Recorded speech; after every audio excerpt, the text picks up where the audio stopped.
अच्छा जी, सो एग्जाम्पल 1.7 है of the book गालिबन. The circuit of figure 1.14a has 5 branches, 1, 2, 3, 4, 5, labeled x1 through x5 and 4 nodes, 1, 2, 3 and 4. So we have 4 nodes. अच्छा, इसको हम node इसलिए नहीं कह रहे क्योंकि ये रिडंडेंट नोड हो जाएगा, because this is just a piece of copper wire. ठीक है, so this would be become a redundant node. But इसको या इसको किसी भी एक को हम एक नोड कह सकते हैं, क्योंकि it is a point of connection between two elements x4 and x5. ठीक है, labeled A through D. So we have 4 nodes A through D. The individual branch voltages have been measured with a voltmeter. Individual branch voltages हमने major कर ली हैं with a voltmeter. मतलब हमने एक DMM लिया, positive probe यहाँ पे रखी, नेगेटिव प्रोब यहाँ पे रखी, एंड वी फाइंड जो रीडिंग आई वो क्या आई, 4 वोल्ट्स. ठीक है, तो अगर वी ए बी हमने लिखना है तो दैट वुड बी -4 वोल्ट्स, लेकिन V B A would be +4 volts. Hopefully this point is clear. इसी तरह से हमने क्या किया, एक पॉजिटिव प्रोब यहाँ पे रखी वोल्टमीटर की, और नेगेटिव प्रोब यहाँ पे रखी या यहाँ पे रखी, बात एक ही है. तो V B C comes out to be +3 volts. ठीक है, अगर हमने पॉजिटिव प्रोब डीएमएम की यहाँ पे रखी होती, नेगेटिव प्रोब यहाँ पे रखी होती, तो -3 वोल्ट्स आ रहा होता. तो हम कहते हैं कि V C B is basically -3 volts. V B C is +3 volts, तो V C B is -3 volts. ठीक है, इसी तरह से वी बी डी भी हमने देख लिया जी 5 वोल्ट्स है, एंड सो ऑन.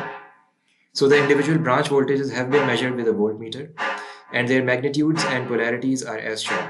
वो भी हमने show कर दिए. ठीक है, using the notation of figure 1.13b, show all node voltages if the datum node is node D or the datum node is node C. सबसे पहले देख लेते हैं node D को हम reference बना लेते हैं, and then we have to show all node voltages. nodes हमारे पास A, B और C हैं, reference node है D. ठीक है, तो ये सूरत हाल है. रेफरेंस नोड हमने डी रखा. अच्छा, ये जो एक सिंबल है ना, इसको हम ग्राउंड का सिंबल भी कहते हैं. ये this is basically the symbol of the reference node in A circuit. ठीक है, तो जब भी इस तरह का रेफरेंस नोड आप देखें तो इसका मतलब ये होगा कि आपको बताया जा रहा होता है कि this is the reference node. बाकी जितने भी वोल्टेजेस हैं इस पूरे सर्किट में वो इस रेफरेंस के हिसाब से हैं. ठीक है, सो show all node voltages if the datum node is node D and B it's node C. ठीक है जी. अच्छा, एक मिनट ज़रा करना क्या है हमने, शो ऑल नोड वोल्टेजेस. ठीक है, सो अगर ये 0 वोल्ट्स पे है because it's the reference node, so we can just say it's at 0 volts. तो फिर पॉइंट ए जो है, नोड ए किस वोल्टेज पे होगा, because as we can see if you go above, यानी इफ यू गो, एक मिनट ज़रा इसको किस तरह से फ्रेज करेंगे. If you add 1 volts into 0 volts, you will get the node voltage at VA, right? Because ये आपको यही बता रहा है. ठीक है, ऊपर जब जाएंगे माइनस से प्लस की तरफ तो you are adding some voltage. ठीक है, तो +1 वोल्ट्स ऐड करेंगे डी के अंदर तो आपको VA का वोल्ट मिल जाएगा विच इज 1 वोल्ट्स. ठीक है, बड़ा सिंपल सी बात है. उसके बाद 1 यानी नोड ए के वोल्टेज में जब आप +4 ऐड करेंगे, क्योंकि when you are going from minus to positive you are basically adding voltage. तो A के अंदर जब आप 4 volts add करेंगे you get the node voltage at VB, at node B. Basically you get VB. So VB is nothing but VA plus 4 volts. So because you already know 1 volts at VA, you add 4 to it and you will get 5 volts at this point. ठीक है, उसके बाद ये चीज़ हमें ये बता रही है कि जी node B is at 3 volts above node C. Basically node C के अंदर आप 3 volts add करेंगे तो you get node B. ठीक है, नोड बी हमें पता है 5 वोल्ट्स है, तो उसमें से 3 सब्ट्रैक्ट करेंगे यू गेट नोड सी का voltage. So V C comes out to be 2 volts. अच्छा, यहाँ तक किसी को कोई कंफ्यूजन तो नहीं, hopefully. Okay, now we are considering the reference node और the datum node to be the node सी.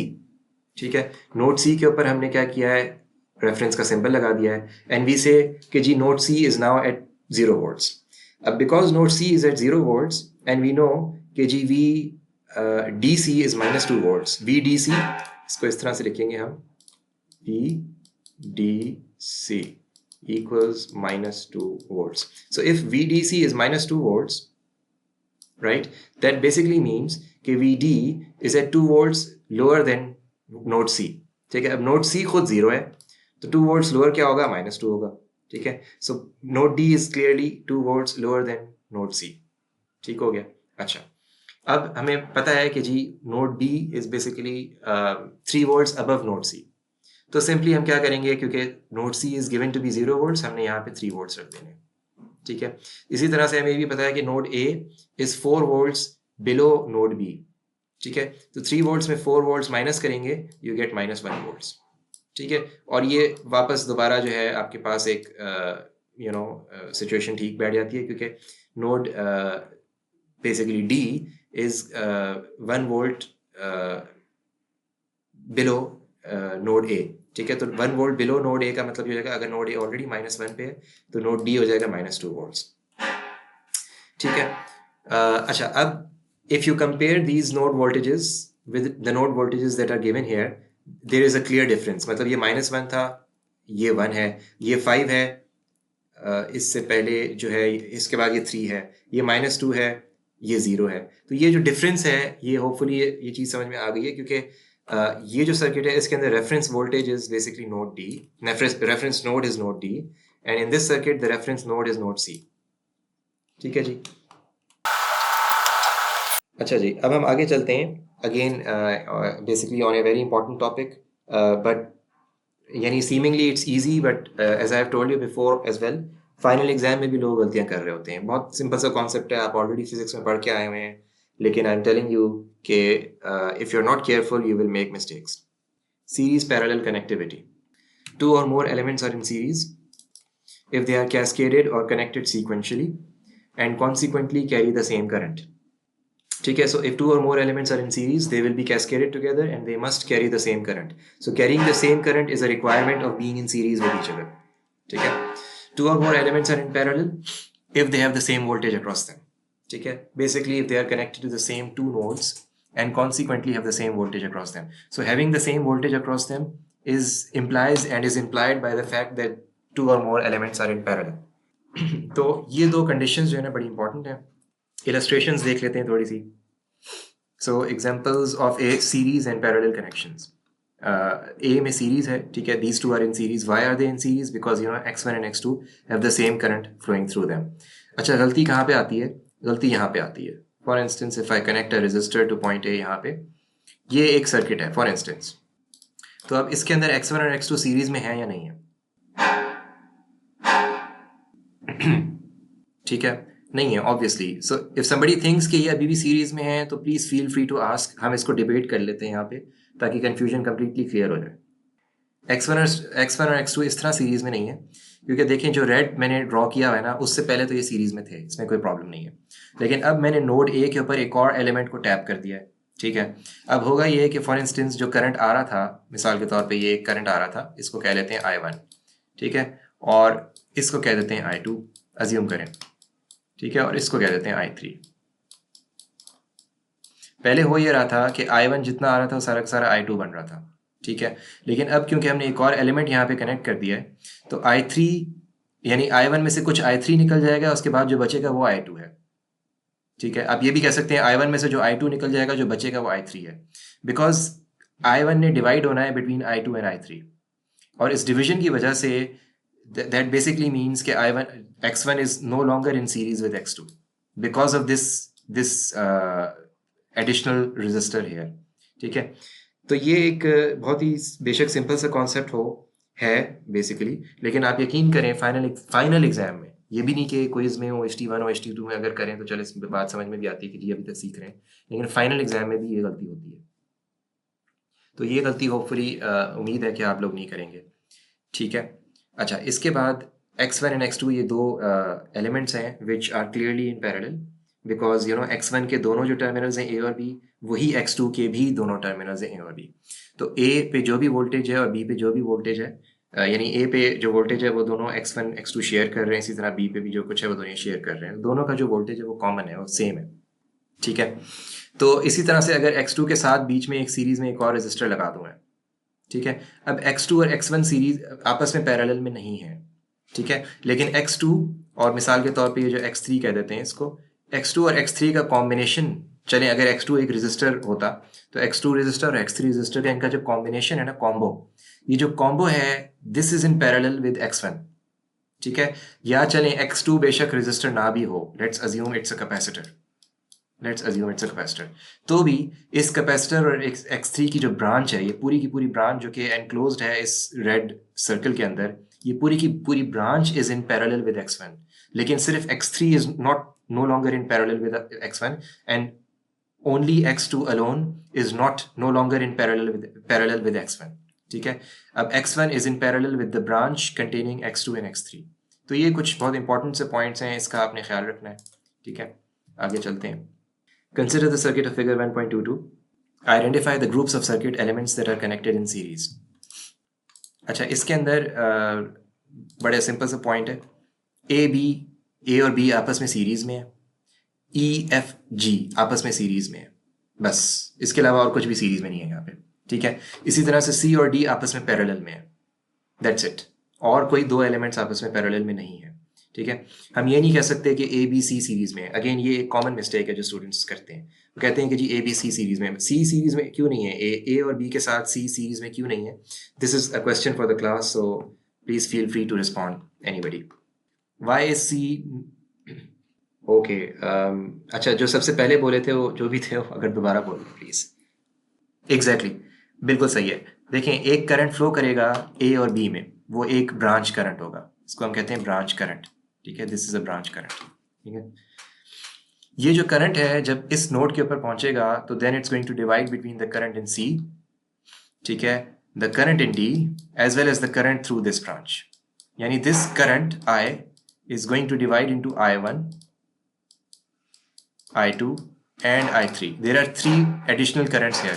अगर ब्रांच करंट की मैं बात करूं, ठीक है, तो C element is a branch, D element is a branch, and this series combination of E, F and G is a branch.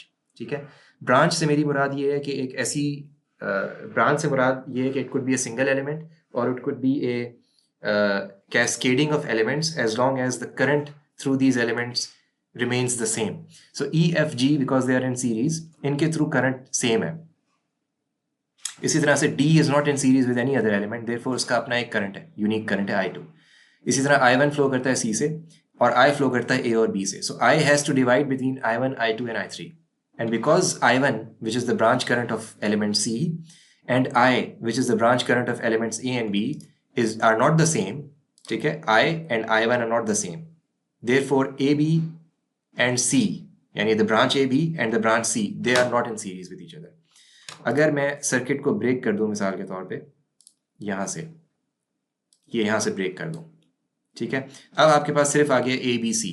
अब एक ही लूप है ABC. अब क्लियरली ये तीनों के तीनों सीरीज में है क्योंकि और आगे कुछ भी नहीं है. यानी इस नोड के ऊपर करंट ने आके डिवाइड नहीं होना. जितना करंट इस नोड पे आएगा, ये जो I है, ये सारा का सारा C से फ्लो कर जाएगा. फिर मैं यूं भी लिख सकता हूं, I can also draw like this current I. ठीक है ना, पूरे लूप में एक बेसिकली सर्कुलर करंट फ्लो कर रहा है, विच इज फाइन. ठीक है, तो ये बेसिकली इंपॉर्टेंट पॉइंट्स हैं. ठीक है, जो कि आप लोगों ने जहन में रखने. In this circuit elements A and B are in parallel. हाँ ठीक है, ये हमने बता दिया. नहीं, हमने ये नहीं किया. हाँ, elements A and B are in parallel. इसी तरह से D, E, F are in parallel. ठीक है, and there are no two elements that are in series in this circuit. ठीक है, हम ये नहीं कह सकते कि जी B, C, D सीरीज में है, ऐसा नहीं है. क्योंकि B के थ्रू जो करंट फ्लो कर रहा होगा, that is different from the current that flows through C, and it is different from the current that flows through D, simply because you know यहाँ पे जो करंट B में आएगा, ठीक है, फॉर इंस्टेंस C से जो करंट फ्लो कर रहा है वो यहाँ यूं करके आता है, अज्यूम करें. ठीक है, अब उसकी वैल्यू प्लस है या माइनस है, वो कोई जो भी हो, एक्चुअल करंट की फ्लो जो भी हो, हमें we don't really care. Assume करें करंट की डायरेक्शन यूं है. अब वो उसने डिवाइड होना है करंट ने A और B में. ठीक है, तो ये सारा का सारा करंट क्योंकि B में नहीं जा रहा, therefore B is not in series with each other. हाँ, अगर आप कहें कि A और B की कॉम्बिनेशन जो है that is in series with C, तो फिर I agree with you. ठीक है, लेकिन A alone is not in series with C and B alone is not in series with C. ठीक है, सिमिलरली दूसरी जानिब भी हम ये कह सकते हैं कि D, E, F का जो पैरेलल कॉम्बिनेशन है वो एक जो सिंगल ब्रांच मिलती है that is in series with C. Then I agree with you. ठीक है, अच्छा, अज्यूम करें कि D, E and F इसमें से एक कैपेसिटर है, एक इंडक्टर है और एक रेजिस्टर है, तो फिर आप इनका एक कॉम्बिनेशन तो निकाल नहीं सकते. ठीक है, फिर भी आप ये कह सकते हैं कि for instance this is C, assume करें this is D, this is E and this is F. ठीक है, आगे जो है वो B भी आ जाएगा और sorry for the bad writing, A भी आ जाएगा. So this is B this is A, this is D, this is E and this is F. अच्छा, अब मैंने क्या किया है, अब मैंने सर्किट को सिंपली रीड्रॉ किया है, वही सर्किट है, ये वाला जो पोर्शन था ना, ये वाला, this one D E F वाला, इसको मैंने सिंपली रीड्रॉ किया है, ये जो डी ई एफ, इस तरह एक छोटा सा एक सब सर्किट बना दिया है और एक एडिशनल यूं करके वायरिंग कर दी है, just to make us feel कि यार ये एक छोटा सा एक सब सर्किट है, एक ब्लैक बॉक्स है. अब आप ये कह सकते हैं कि ये जो ब्लैक बॉक्स है, this is in series with C. Then I agree with you, yes, क्योंकि सी के थ्रू जो करंट फ्लो कर रहा होगा वो सारा का सारा इस ब्लैक बॉक्स से फ्लो कर रहा होगा. In other words, if I basically थोड़ा सा अगर मैं इसको मजीद स्पेसिफाई करूं, तो जो सी में से करंट फ्लो करेगा, यूं करके फ्लो होगा, इसको कह देते हैं आई. ठीक है, वही सारा का सारा यहां से भी निकलेगा, इसमें कोई दो राय नहीं है. ठीक है, लेकिन वो जो आई है अंदर जाके जब ब्लैक बॉक्स में जाएगा वो, ठीक है, वो इसमें भी डिवाइड होगा, डी में, इसमें भी डिवाइड होगा और इसमें भी डिवाइड होगा, लेकिन वापस यहाँ पे आके इस पॉइंट पे वो आके सारा का सारा दोबारा मर्ज हो जाएगा and it will become I. ठीक है, therefore we can say that C and the combination of D E and F, these two things are in series with each other. यानी सी और ये जो कॉम्बिनेशन है ना, दिस कॉम्बिनेशन बेसिकली ये जो डी ई एफ का combination है, ये these two things are in series with each other. Identify elements that are in parallel. Identify elements in series. ठीक है, E and F are in parallel. ठीक है, A and B are in series and that's it. इसके अलावा और कुछ यहाँ पे वो नहीं बनता. A, B and C, for the reasons that we have discussed in quite detail, they are not in series with each other. Similarly, A and C are not in, again ये भी एक गलती करते हैं लिटरली फाइनल एग्जाम में students, A और C भी उनके ख्याल में पैरेलल हो जाते हैं. अब A और C क्यों भाई पैरेलल है? They can not be in parallel. Yes, एक नोड इन दोनों का कॉमन है ये वाला, लेकिन ये नोड तो कॉमन नहीं है, बीच में जो है एलिमेंट B आ रहा है. ठीक है, तो एलिमेंट B को हम भूल नहीं सकते, लिहाजा A and C are not in parallel with each other. ठीक है, तो A and B are in series and E and F are in parallel and that's it. और इसके अलावा कोई यहाँ पे कॉम्बिनेशन नहीं बनता है.